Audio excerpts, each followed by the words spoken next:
After a major disaster strikes, pooled research puts child PTSD prevalence right around 25%. And at the center of that trauma, we're talking about a severe startle response, hyperarousal, and seriously disrupted sleep. If you're a parent of a kid between 4 and 14, you know exactly what it's like to look at a darkening sky and just wonder, what is going through their mind right now? Well, in this explainer, we're diving straight into the disaster and trauma research to really unpack children's fear of tornadoes in severe weather. And more importantly, we're going to talk about exactly how you can help them. So let's look at that 25% number for a second, because it comes straight from the hard science. A massive recent umbrella review by Tamir and colleagues looked at data from over 120,000 participants. And they proved that natural disasters are, without a doubt, a leading trigger for child trauma. We're not just talking about a kid being a little jumpy at a loud clap of thunder. We're looking at a real clinical reality. It's marked heavily by an exaggerated startle response, hyperarousal, which is basically when the nervous system is just locked on high alert, and really severe disrupted sleep. Which brings us to Section 1, the reality of weather trauma. And right into Section 2, anticipation versus actual trauma. As a parent, you often find yourself on this really confusing battlefield when your kids start to panic over a weather forecast. Severe weather and natural disasters are undeniably major drivers of child trauma. If you've ever had to hustle your kids into a hallway during a tornado warning or watch them tremble during a thunderstorm, you know this psychological impact is real. But here's the thing parents constantly blur together. There are actually two distinct challenges here. First, there's anticipatory weather worry. This is that sheer dread a child feels before a storm even arrives. And surprisingly, the scientific literature shows this anticipatory anxiety is vastly understudied. Then, on the flip side, we have post-event trauma reactions. That's actual clinical PTSD developing after a child has lived through a truly frightening, destructive experience. Most of our strongest evidence actually comes from those post-event cohorts. So, if your child is terrified of dark clouds but has never actually been in a disaster, they're dealing with anticipatory dread, not necessarily clinical trauma. Treating the nervous what-ifs before a storm requires a totally different approach than treating the psychological aftermath of a destroyed neighborhood. Let's move to Section 3, the science of resilience. Now, it is so easy to look at those trauma statistics we just talked about and feel completely helpless. But I want to assure you, long-term trauma is absolutely not an inevitability. To put this into perspective, let's look at some fascinating data from a rigorous 4-year longitudinal study led by Dr. Liang. The researchers followed 301 children who survived the devastating 2008 Wenchuan earthquake in China, literally one of the most destructive disasters in recent history. And the findings? Absolutely incredible. A massive 74.9%, basically 3/4 of these kids, naturally followed a resilient trajectory. That means despite living through a catastrophic event, they maintained a stable, low level of psychological symptoms over the entire 4 years. The rest of the children fell into relapsing or recovery subgroups, meaning their symptoms fluctuated or eventually faded out. The big, profound takeaway here, a vast majority of children are naturally incredibly resilient.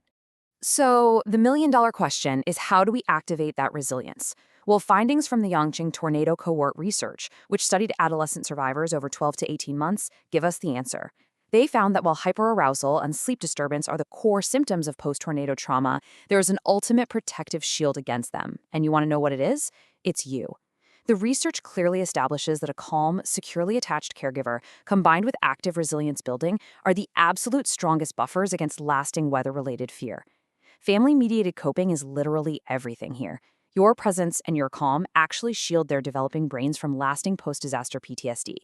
Which leads us perfectly into Section 4, your evidence-based action plan. Okay, so how do we actually apply all this disaster research in our own living rooms when the sky turns green? We need to transition from a state of passive worry into an empowered, action-oriented mindset. And our guiding mantra for this is, don't calm down, conquer. Here's how that translates into a solid, evidence-based 3-step battle plan. Step 1 is age-appropriate preparedness. You absolutely need a family weather plan. Pair it with credible institutional guidance, like the Red Cross, so your kids know, hey, this is official. Teach them exactly what the sirens mean and exactly where your family is going to shelter.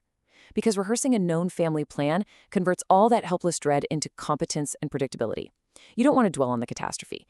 Instead, frame it as a drill that you all know exactly how to beat. Step 2 is calm parental modeling. Remember that research on secure attachment we just talked about? If the siren sounds and you panic, guess what? They panic. But if you confidently execute the plan, you are modeling that the situation is entirely manageable. And finally, step 3 is graded exposure.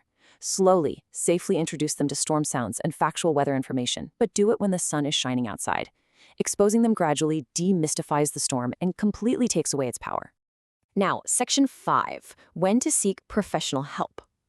Look, while family-mediated coping and having a rehearsed plan are incredibly powerful tools, you also need to have some clear clinical guardrails. If your child has lived through an actual severe weather event, you need to watch them closely for persistent trauma symptoms. Specifically, we're looking for re-experiencing the event. That means intrusive thoughts or really intense nightmares about the storm. We're also looking for severe avoidance, like outright refusing to go outside or just shutting down completely if they even see a rain cloud. And tying right back to that tornado survivor data, pay really close attention to hyperarousal, like an exaggerated startle response to loud noises, and sustained sleep disruption. If these specific symptoms persist long after the actual storm has passed, reaching out to a mental health professional is absolutely the right, authoritative, and proactive step to take. Finally, section 6, building rehearsed bravery. As we wrap up this explainer, our ultimate goal isn't just to help kids passively survive a thunderstorm, but to really equip them with active, rehearsed courage. And the Fear Me Not app is a fantastic path forward here. It helps kids build the resilience and rehearsed bravery that protect them through scary events. It takes those concepts we talked about, like graded exposure and predictability, and literally transforms passive anxiety into conquered fears. So, knowing what we now know about the science of resilience, the absolute crucial role of parental attachment, and the incredible power of a rehearsed plan, how will you help your child conquer their next storm?